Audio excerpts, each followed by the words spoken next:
What's up guys, my name's Restricted and today I'll be going through my Dharma release with Crunk and Kelly Matovic. If you want to head down below, all my socials will be in the comments and let's get right into it. So let's dive into the project here. To start off the song, we actually sampled a flute from an old Greek song.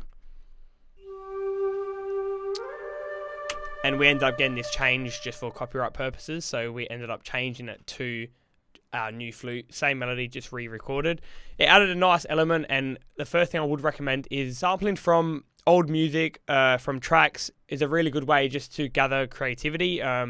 So the whole track was inspired from that flute, and then I moved on to making the chords, and they'll move me into my first tip, which will be making chords. So a really good tip, which I've always used and a lot of other producers use it as well, is to actually write down the scales of the key. So for example, this key that we're in now is C minor. So the keys of C minor are C, D, D sharp, F, G, G sharp, and A sharp. And then it repeats again. So what I've done here is I've put it all the way down from C3 up about 4 octaves, and then just copy and repeat it. And then I've just pasted it through. So what you can do is, it's pretty easy to do in FL Studio. You just go into down here and go into helpers, and you'll see there's ghost channels. So you've got to make sure that's enabled, and then you'll be able to have every note that's in key with the chords enabled for ghost channels. So now when making these chords, they were simple triads. So because it's in C minor, I went from C, 1, 2, 3, 1, 2, 3, 4, 5. So I had 1, 2, 3, 4, 5, first, third, and fifth, and then I literally just put third up and just followed the triads.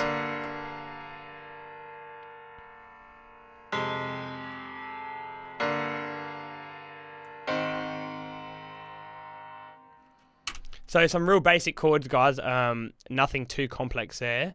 The whole chords were based around these vocals, so they're just some splice vocals that I found just off a sample pack, and I would really recommend using splice vocals or any vocals just to spark some creativity. So these vocals here, I made the whole song around them, and then even if you don't end up using them in the official song, like we didn't end up using these ones, we ended up going with Kelly's vocals. These vocals help just create the whole song. So I'll show you what they sound like originally. If I say goodbye, then make me a lie, make me a lie. My heart's heating up, this love is on fire, love is on fire. So just some splice vocals, nothing too major. Bass notes, so all the bottom notes of the chords playing the bass, just low elements, low frequencies help fill out all the lows, and they do take up a lot of space in the mix. So over the whole stereo spectrum, low ends do cover up a lot of space, and they're a good way to fill up your breakdowns and add some drive to it, and they do add a bit of emotion playing underneath those chords and those pads. So the main pad here that we used is just a Nexus preset. Let me just get it up here. So I've got Nexus 2 up here. Yeah, so they're just some Nexus presets. And we actually used Silence as well. I used Silence for this ARP here. So this is a running ARP that was running over the top.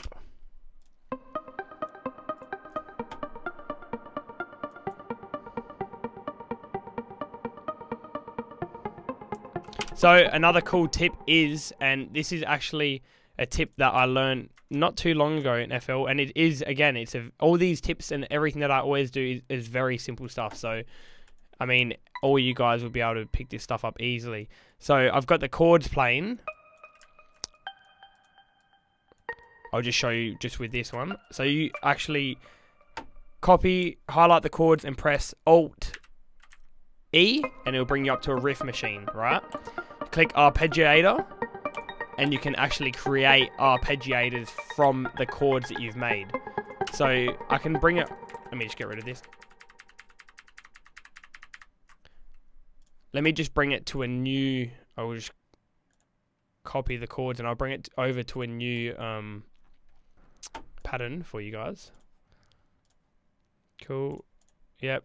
Right click, make unique. Got a second pattern now. Cool. So here are the chords. This brings to my second tip, making arps. So just running arps, just any arps. You just want something to add progression to your song and add energy. Arps are a really good way to do it, and it's so simple. Like I said, you press Alt-E. These are the chords that I made. Click on arps, and let's go.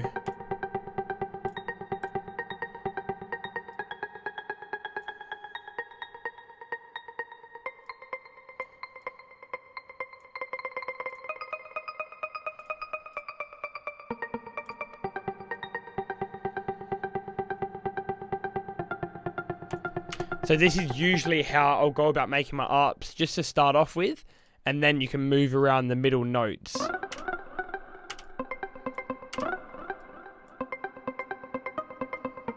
So just to give you an example, I'll just make something random, just going up and down the scale.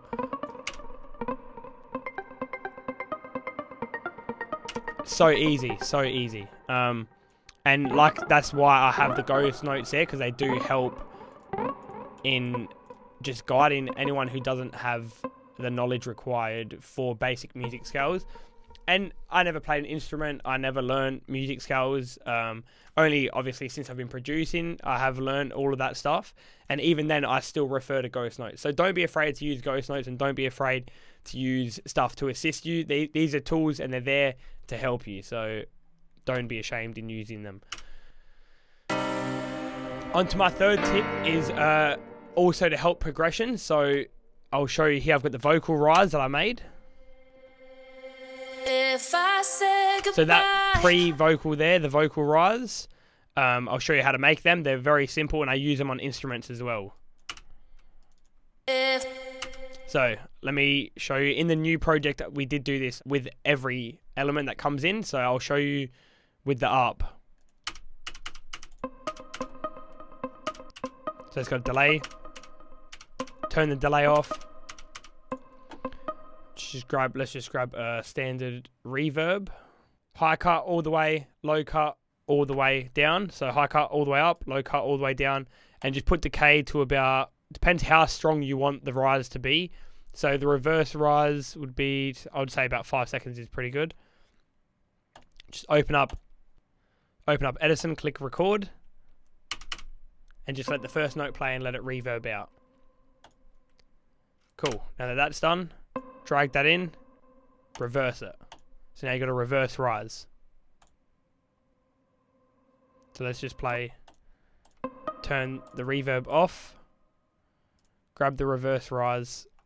It's a bit quiet, so if you want to make it louder, just click normalize. It will thicken it up, and then just put it there like that, and have a listen to it now.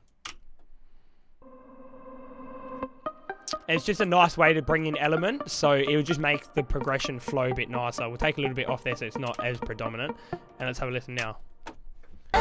This love is on fire. Love is on fire. On fire. Ooh. And yeah, like I said, the rest of it is on Crunk's laptop, because I started it, then we finished it on Ableton. So all the basic elements are here. I do hope those tips did help, and thank you guys for tuning in. Just some real basic stuff that I wanted to go through. These tips really did help me out when I was starting, and I reckon they'll be able to help you guys out as well. So thanks for that, and I hope you enjoyed. Peace.